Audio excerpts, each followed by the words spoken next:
All right. So it's that time again, you know, for a little response video. And it will seem that I have made myself even more unpopular than I already was. And that's for, of course, speaking facts when the so-called alternative media are not willing to. And of course, I'm talking about the 60 minutes episode on Havana syndrome. And many of the people that I listen to, or at least a few, on certain subjects related to other issues like the Ukraine war and Palestine and Israel, well, they were making like a hit piece on Havana syndrome. I think some of them were only doing it because in the 60-minute piece they were attributing blame to the Russians for those people who are being affected by directed energy weapons, and I don't find that outside the realm of possibility that the Russians attacked its counterparts in intelligence and counterintelligence in the FBI and CIA and what have you with these kinds of weapons. I think that is something that has been going on for decades. It began with the woodpecker signal in the embassy in Moscow. So there's a long history of Russia and America conducting these kinds of attacks on each other. So it's not nothing new, and it's not outside the realm of possibility.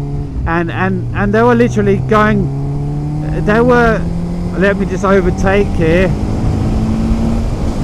It was so ridiculous. Some of them were making all of these ridiculous comparisons with and trying to malign the technologies that are used on these directed energy weapons, which are basically all principled on pulsed electromagnetic frequencies.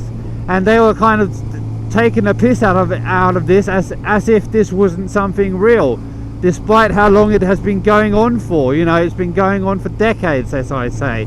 It began in the early 50s, and then it has just developed ever since.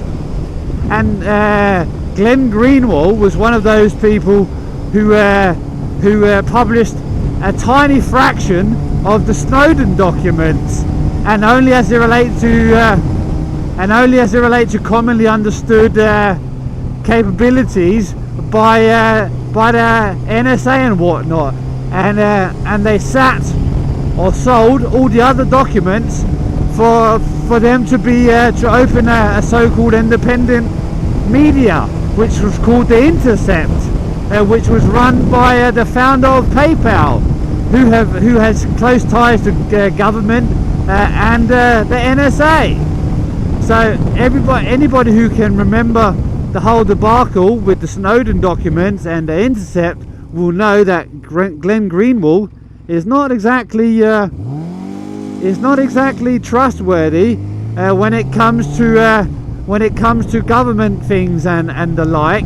And that was very telling when he did his so-called debunking of the Havana syndrome, where he tried to discredit the whole 60-minute show and even the existence of electromagnetic weapons, despite there being a program called the Non-Lethal Weapons Program in every avenue of American government, from the Department of Defense to Homeland Security to the intelligence agencies and so on and so forth. They literally have directorates with directed energy or electromagnetic in their names. It was so ridiculous, and obviously that's why I had to respond to it in the manner that I did, because they were trying to discredit something, and myself, a thing that is going on publicly and has been known for decades.